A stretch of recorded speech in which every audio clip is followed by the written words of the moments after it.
Terjebak satu malam yang indah. Bab 090.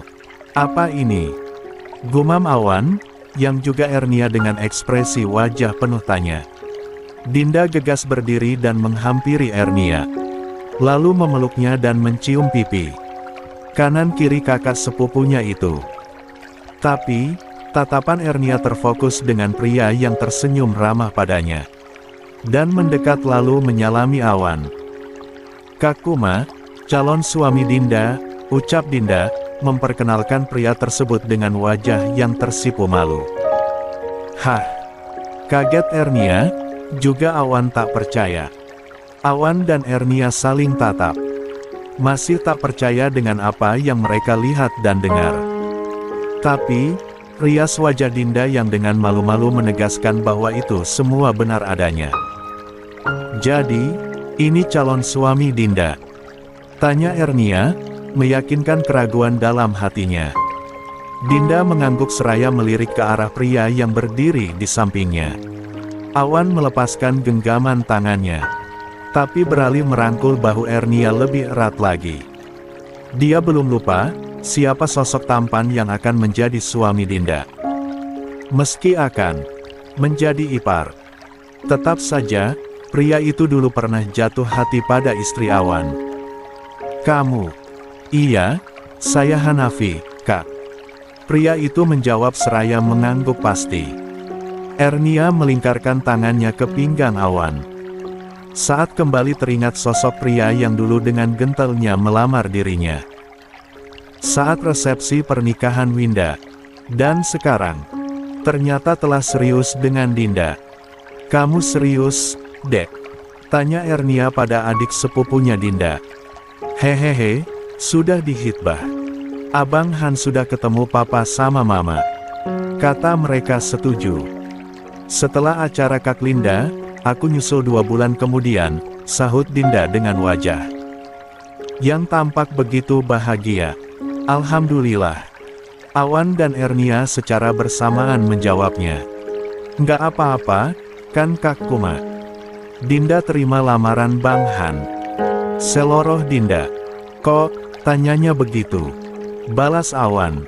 "Ya, semua, kan tahu kalau Abang Han dulu pernah menghitbah Kak Kuma ke kakek," sahut Dinda dengan wajah panik. Awan terkekeh, sementara Ernia mencubit hidung adik sepupunya itu dengan lembut. Kek Bara dan Nek Minan juga ikut tertawa lirih dengan kekhawatiran cucunya itu. Dinda cemberut menerima cubitan sayang dari sang kakak. Kakak bersyukur adik-adik kakak mendapatkan jodoh orang-orang baik. Yang pernah terjadi, itu hanya sebagian jalan cerita yang sekedar lewat, Dinda. Kakak bahkan sudah menikah dan hidup bahagia dengan suami kakak. Jadi, apa lagi dong? Dinda menghambur ke pelukan Ernia, dan mendekapnya dengan sangat erat. Ernia membalasnya dengan sangat hangat. Hanafi tersenyum melihat adik kakak itu saling berpelukan. Sementara Awan juga lega mendengar penuturan sang istri. "Dinda kesini mau minta doa restu sama kakak. Lillahi ta'ala, kakak merestui kamu, Dinda sayang. Kenapa kalian gak akad bareng? Linda saja, sih. Biar sekalian gitu," balas Ernia. "Kan, Kak Kurna yang mau resepsi bareng Kak Linda. Kak Kuma, kan lagi hamil muda. Jadi, sepertinya nggak akan bisa, Din. Jadi usul kami, mendingan kalian yang akad terus resepsi bareng, deh." Awan setuju dengan pendapat istrinya. Dinda menoleh menatap sang kakek yang juga menatapnya. Gadis itu berlari menghampiri pria tengah abad itu. Nenek Minan menghela nafasnya panjang seraya tersenyum dan menggelengkan kepala, lalu mengusap lembut bahu Dinda. "Kalian obrolkan sama kedua orang tua kalian. Kalau mereka setuju, kami juga setuju saja," ujar Nenek Minan, tak menunggu jawaban dari Kek Bara. Betul kata nenek kamu, Dinda, coba hubungi keluarga Hanafi dan rundingkan Semuanya. Jika iya, kakek akan atur untuk semua kebutuhannya, timpal Kek Bara. Dinda menatap Hanafi yang tampak berpikir dengan jawaban dari Kek Bara dan Nek Minan. Lantas dia mengangguk dan menjawab, "Baik, nanti akan saya bicarakan dengan Mama Papa." Kemudian mereka mengobrol ini dan itu. Dinda bercerita pada Ernia, jika mereka bertemu saat acara agigahan anak Winda kala itu. Sempat mengobrol sedikit dengan pria itu. Ernia tersenyum mendengar curahan hati sang adik. "Jadi itu alasan kamu minta gamis-gamis kakak?" "Hehehe, iya. Abang Han pengen aku pakai kerudung seperti Kak Kuma," sahut Dinda. Dengan jujur. Masya Allah, kakak ikut bahagia mendengarnya. "Besok, kita ke butik ya. Cari gamis-gamis yang cocok denganmu," balas Ernia, seraya membetulkan letak kerudung Dinda yang sedikit miring bagian petnya. "Kakak yang belanja." "Tentu saja," sahut Ernia bersemangat. "Tapi istri Mas Awan sedang dilarang kemanapun, Dinda." "Mas Awan gak kasih izin kakak kamu pergi kemanapun," timpal Awan, yang enggan duduk jauh-jauh dari istrinya itu. Baginya, pancaran aura wajah Ernia saat hamil begitu membuatnya semakin jatuh cinta. Seluruh bagian tubuhnya mulai padat berisi. Membuat Ernia terlihat lebih cubi dan sangat cantik, bagi Awan. Sedari tadi saja, tangannya tak berhenti membelai lembut bahu. Ernia, "Ya sebentar saja Mas. Aku janji akan jaga Kak Kuma dengan baik, promise," ucap Dinda dengan wajah yang begitu serius. No, Mas Awan gak akan kasih izin walaupun cuma sebentar juga," tolak Awan. Dengan tegas. "Mas." Ernia ikut merengek, tapi Awan tetap saja menolak dan tidak mengizinkannya. Ernia mendengus kesal. Lalu menggenggam erat tangan adik sepupunya dengan lembut. "Maaf, ya. Suami kakak nggak kasih izin. Nanti, biar kakak hubungi pemilik butik, supaya membawakan beberapa gamis yang simple tapi enak dipakai." Terima kasih kakakku tercantik. Kalau begitu, kami pamit dulu, ya. Mau telepon Kak Linda, biar diizinin nikah bareng," lirih Dinda dengan wajah yang merona. "Idih, adik Kak Kuma sudah kebelet kawin agaknya," goda Ernia. "Hihihi, iyalah. Iri lihat kakak sama Mas Awan mesra-mesraan terus. Waktu itu, aku lihat kalian ciuman. Kan, jadi pengen." Aku Dinda yang membuat Ernia membeliak seketika. "Apa?" Wajah Ernia sontak memerah menahan malu. "Hihihihi, sudah Dinda pulang dulu." "Yo bang," balas Dinda, yang sudah berdiri dan mengajak calon suami yang sudah menghitbah dirinya itu untuk segera pulang menemui orang tua mereka. Ernia masih dengan wajah yang memerah menahan malu. Saat Dinda tersenyum, menggodanya, membuat istri Awan itu sontak menutup diri di balik lengan sang suami. "Kenapa, sayang?" tanya Awan. "Nggak apa-apa," sahut Ernia dengan wajah yang semakin merona.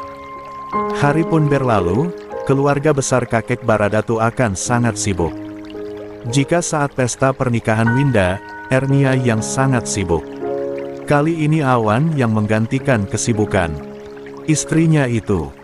Awan benar-benar menjadi menantu idaman. Sebab dengan sigap dan teliti, suami Ernia menyiapkan segalanya. "Mas Awan." "Kaki aku pegal," rengek Ernia, saat Awan baru saja masuk ke kamar. "Mas cuci tangan dulu, ya." "Sebentar," jawab Awan, seraya melepaskan pakaiannya. Ernia memperhatikan wajah suaminya yang terlihat begitu lelah dan letih. Dia jadi merasa bersalah, sebab meminta hal yang justru akan membuat suaminya semakin capek. Wanita itu bangun dari posisi berbaringnya. lalu menuju lemari dan menyiapkan pakaian ganti untuk sang suami. "Sayang, kamu ngapain?" tanya Awan, saat baru saja keluar dari kamar mandi. Dan melihat Ernia yang sedang membereskan tas miliknya. "Nggak ada, cuma beresin ini." "Sini," katanya mau dipijat kakinya. "Nggak jadi deh, Mas. Mau makan terus minum vitamin. Abis itu tidur," sahut Ernia, yang berjalan mendekati sang suami. "Kamu marah, karena Mas nggak langsung pijat kaki kamu?" tanya Awan, yang membiarkan Ernia mengancingkan piyamanya. "Nggak, nanti oles lotion aja sebelum tidur. Pasti sembuh sendiri pegalnya," balas Ernia, yang setelah semua kancing baju suaminya terpasang sempurna. Dia segera keluar kamar, diikuti Awan. Di belakangnya. Malamnya, saat Awan hendak memijat kaki Ernia, wanita itu menolaknya, tapi Awan memaksanya. Akhirnya Ernia meminta pijat seluruh badan. Awan menyetujuinya dengan sangat bersemangat. "Sayang, usia berapa bulan ASI mulai keluar?" tanya Awan iseng, tapi juga penasaran. "Nggak paham, aku. Mas mau coba?" "Siapa tahu udah keluar," celetuk Ernia seraya berbalik badan. Awan meneguk salivanya, melihat tubuh polos istrinya yang semakin padat berisi itu. Ernia memang sengaja melakukannya. Sebab dia tahu, suaminya memendam itu sejak dokter berkata, "Jangan terlalu sering berhubungan badan ya, Pak. Takutnya kandungannya lemah, dan akan berbahaya untuk janinnya." Apalagi saat Awan bertanya, "Jadi, nggak boleh sama sekali, Dok?" "Boleh, Pak. Tapi jangan terlalu sering. Dan, usahakan gunakan kontrasepsi saat berhubungan badan," jelas dokter. "Untuk apa? Kan, sudah jadi janin, Dok." "Kalaupun jadi janin lagi juga kami siap kok. Kami malah pengennya anak kembar, kalau bisa." Dokter tertawa lebar, menatap Awan yang begitu antusias bertanya ini dan itu tanpa rasa sungkan sama sekali. Ernia yang mendengar saja malu. Tapi, suaminya terlihat sangat ingin tahu. Jadi, Ernia hanya mendengarkan semua penjelasan dokter. Sebab, di kehamilan sebelumnya, dia sendirian, dan tidak pernah bertanya apapun saat dia check up kandungan. "Begini, Bapak. Jadi, trimester pertama itu kondisi janin masih sangat rentan dan lemah. Dan, air mani itu perespon kontraksi paling cepat. Jadi lebih baik menjaga daripada nanti terjadi abortus, hanya karena dorongan sperma yang membuat janin ingin keluar," jelas dokter. Awan mendengarkan dengan seksama.